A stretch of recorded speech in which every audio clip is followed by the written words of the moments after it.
Hello বন্ধুরা, উল্টো রথ উপলক্ষে তোমাদের সবাইকে জানাই অনেক অনেক শুভেচ্ছা।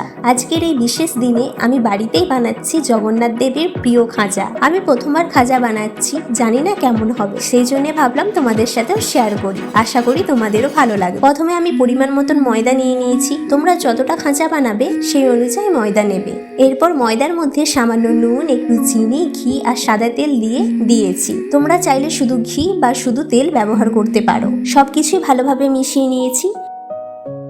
যখন হাতে নিয়ে ময়দাটা দেখবে ডালা হয়ে যাচ্ছে, তাহলে ভাববে ঠিক আছে, আর যদি ভেঙে যায় তাহলে ভাববে আর একটু ঘি বা তেল যোগ করে দিতে পারো। এরপর জল দিয়ে ময়দাটা ভালোভাবে মেখে নিয়েছি। ময়দাটা খুব বেশি নরমও নয়, আবার খুব বেশি শক্তও মাখবে না। আমার মাখানা হয়ে গেছে ময়দাটা। এবার লেচি করে কিছুক্ষণ রেস্টে রেখে দেব।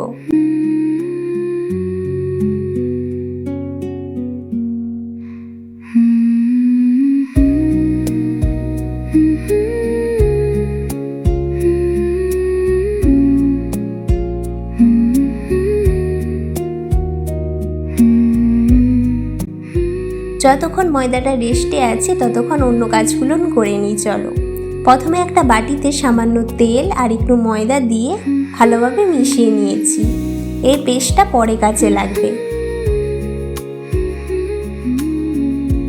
তারপর বানিয়ে নিয়েছি চিনির শিরা। আমি প্রায় 2 কাপ চিনি আর 1 কাপের একটু বেশি জল ব্যবহার করেছি।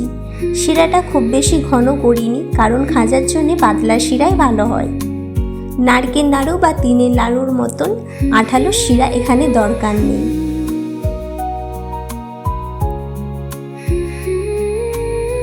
চিনির শিরা তৈরি হয়ে গেছে।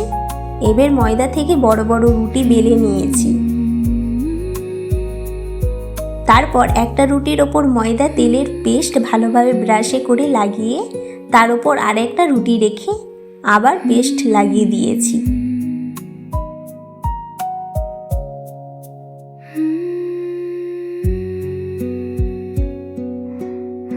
এভাবেই একের পর এক সব রুটিগুলো সাজিয়ে নিয়েছি। এরপর পুরোটাই আরেকবার হালকা করে বেলে নিয়েছি। বেলে ভালোভাবে রোল করে নিয়েছি।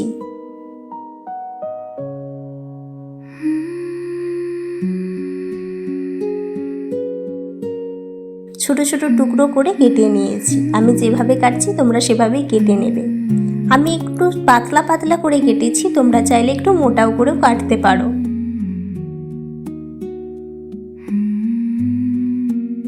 কাটা হয়ে গেছে। এরপর হাতের সাহায্যে একটু চেপে দিয়েছি।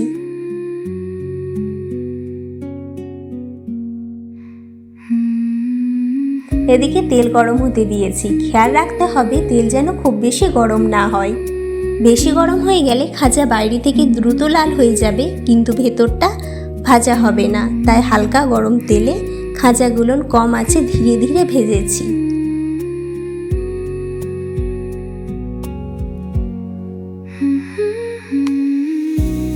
সুন্দর সোনালি রং হয়ে গেলে তুলে নিয়েছি।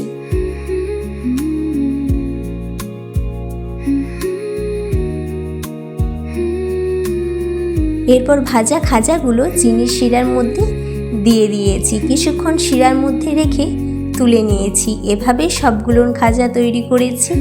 আর এই দেখো, আমার জগন্নাথ দেবের প্রিয় খাজা একদম তৈরি। প্রথমবার বানালেও খেতে দারুণ হয়েছিল।